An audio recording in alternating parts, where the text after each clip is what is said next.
Got my TV mount figured out. I'm gonna mount my TV right here. It will come out. And I figured my stove out. I got a push button here, but it don't work. The igniter is bad. So found a pilot light on my oven, so that works.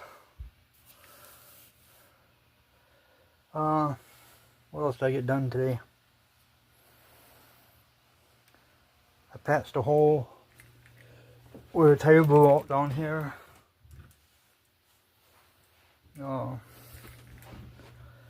Still got the water pump on order. I gotta get that, will come in this week, hopefully. And then